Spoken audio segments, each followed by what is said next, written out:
Good evening everyone. मैं मनु कुमारी आपके अपने channel Manu Hindi by GK में स्वागत करती हूँ। आज हम लोग पढ़ेंगे उत्तर प्रदेश की नेक्स्ट क्लास, यानी आज हम लोग पढ़ेंगे देवरिया को पढ़ेंगे। ठीक है, वेरी इंपॉर्टेंट है देवरिया। यहाँ से जितने भी क्वेश्चन बनेंगे हम सारे करेंगे। ठीक है, ध्यान से पढ़ना। तो हम लोग शुरू करते हैं। देखो, कल हम लोगों ने उत्तर प्रदेश के बारे में बेसिक जाना था। आज हम लोग उत्तर प्रदेश के बारे में पढ़ेंगे कि देखो उत्तर प्रदेश का क्षेत्रफल में स्थान कौन सा है। तो उत्तर प्रदेश का क्षेत्रफल में स्थान चौथा है, याद रखना। ठीक है, यानी प्रथम तो सबसे बड़ा भारत का सबसे अधिक क्षेत्रफल वाला राज्य है राजस्थान, दूसरा मध्य प्रदेश है, तीसरा महाराष्ट्र है और चौथा यूपी है। ठीक है, यानी क्वेश्चन बनेगा कि यूपी का क्षेत्रफल में स्थान कौन सा है, तो याद रखना चौथा है। ठीक है, फिर देखो और देखो दूसरा है उत्तर प्रदेश की राजधानी तो सभी को पता होगी, यानी लखनऊ है। फिर भी देख लो।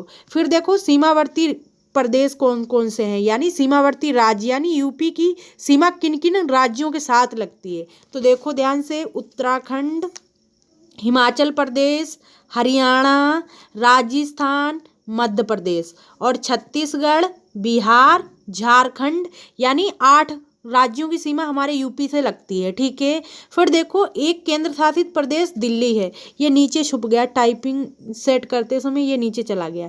याद रखना, एक केंद्र शासित प्रदेश क्या है, दिल्ली है। ठीक है, वेरी इंपॉर्टेंट है ये, हर लाइन अपने आप में एक क्वेश्चन है। ठीक है, याद रखना। यानी यहाँ से क्वेश्चन कैसे बनेगा, तो यहाँ से क्वेश्चन बनेगा कि उत्तर प्रदेश क्षेत्रफल में किस स्थान पे आता है। तो उत्तर प्रदेश क्षेत्रफल में चौथे स्थान पे आता है। ठीक है, और फिर क्वेश्चन बनेगा कि उत्तर प्रदेश के कितने राज्यों की सीमा उत्तर प्रदेश से लगती है। तो 8 राज्यों की सीमा उत्तर प्रदेश से लगती है। और क्वेश्चन बनेगा कि कौन सा केंद्र शासित प्रदेश है जिसकी सीमा यूपी से लगती है। तो याद रखना दिल्ली है केंद्र शासित प्रदेश। ठीक है, अब हम लोग आगे बढ़ते हैं। देखो फिर है कि ऐसा कौन सा देश है जो यूपी से सीमा लगती है। तो वह देश है नेपाल, याद रखना। ठीक है, और नेपाल की सीमा कितनी लगती है, तो 579 किलोमीटर लगती है नेपाल की सीमा। ठीक है, वेरी इंपॉर्टेंट क्वेश्चन है, याद रखना। ठीक है, अब देखो हम लोग पढ़ते हैं, आज देवरिया पढ़ेंगे। ठीक है, तो ध्यान से पढ़ना, वेरी इंपॉर्टेंट यहाँ से क्वेश्चन बनते हैं। ठीक है, यानी देवरिया को देवताओं की नगरी के नाम से भी जाना जाता है। ठीक है, याद रखना। फिर देखो देवताओं का नगर, यानी देवरिया को देवताओं का नगर या देवताओं की नगरी के नाम से भी जाना जाता है। ठीक है, देवरिया की स्थापना कब हुई, तो 16 मार्च 1946 को हुई थी, याद रखना। और गोरखपुर का कुछ हिस्सा गोरखपुर से अलग हुआ था। ठीक है, देवरिया किस राज्य से किस जिले से बना था, तो गोरखपुर जिले को काट के देवरिया बना था, याद रखना। ठीक है, फिर देखो देवरिया की भाषा कौन सी है, तो देवरिया की भाषा है हिंदी है। ठीक है, और भोजपुरी क्यों है, क्योंकि ये बिहार से लगा हुआ है। ठीक है, बिहार राज्य से देवरिया हमारा लगा हुआ है, तभी यहाँ पे भोजपुरी भी बोली जाती है।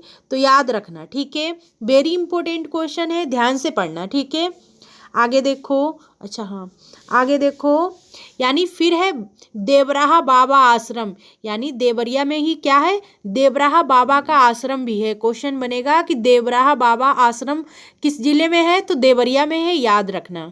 और इसका प्रतीक है देवरिया का। ठीक है, देवरिया का प्रतीक क्या है, देवराहा बाबा आश्रम है और सरयू नदी के किनारे स्थित है, ये भी याद रखना। यानी कहाँ स्थित है, तो सरयू नदी के किनारे स्थित है देवरिया। ठीक है, याद रखना। फिर आगे देखो, ये देखो देवरिया में तिरुपति बालाजी का मंदिर भी है, यानी देवरिया में तो है। देखो तिरुपति बालाजी इस टाइप का मंदिर जो है ये दक्षिण भारत में मिलते हैं।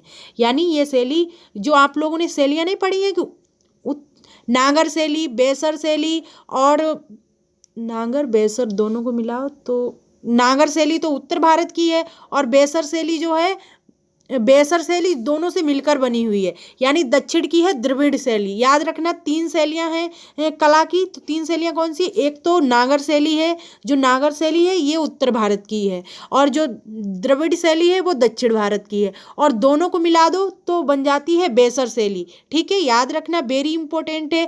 तो ये है द्रविड़ शैली का है। ठीक है, दक्षिण में मंदिर कैसे बनते हैं, तो द्रविड़ शैली में बनते हैं, याद रखना। सॉरी।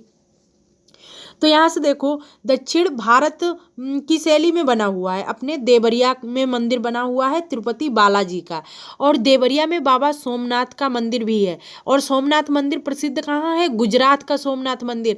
याद करो, जिसे उसने लूटा था, महमूद गजनवी ने लूटा था सोमनाथ मंदिर को, तो वो तो फेमस है अपना गुजरात में, लेकिन एक सोमनाथ मंदिर हमारे देवरिया में भी है। ठीक है, अगर पूछा जाए क्वेश्चन कि यूपी में सोमनाथ मंदिर कहाँ है, तो याद रखना देवरिया में है। ठीक है, और माता पार्वती जी का भी मंदिर कहाँ है? तो देवरिया में है। ठीक है, याद रखना।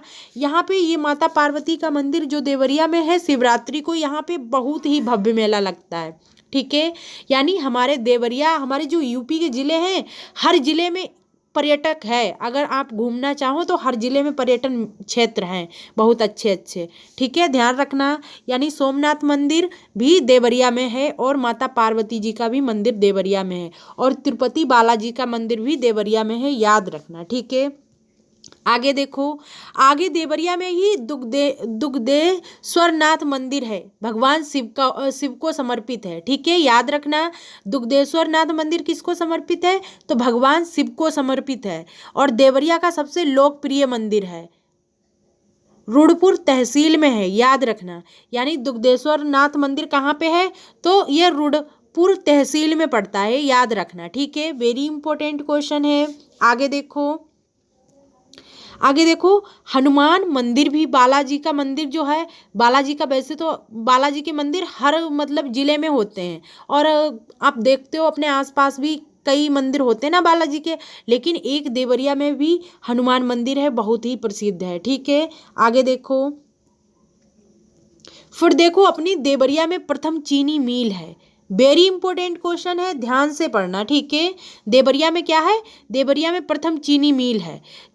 उत्तर प्रदेश को अपने चीनी का कटोरा कहा जाता है। याद रखना क्वेश्चन कि किस राज्य को चीनी का कटोरा कहा जाता है? तो यूपी को चीनी का कटोरा कहा जाता है, याद रखना। ठीक है, फिर देखो भारत में चीनी का कटोरा किसको कहा जाता है? तो मुजफ्फरनगर को कहा जाता है। क्वेश्चन बनेगा कि भारत में चीनी का कटोरा किसको कहा जाता है? तो मुजफ्फरनगर को कहा जाता है। यानी अपने यूपी का जो जिला है मुजफ्फरनगर, यहाँ पे चीनी का कटोरा इसको कहा जाता है, क्योंकि मुजफ्फरनगर में अधिक गन्ना होता है और यहाँ पे अधिक चीनी का उत्पादन होता है। ठीक है, याद रखना।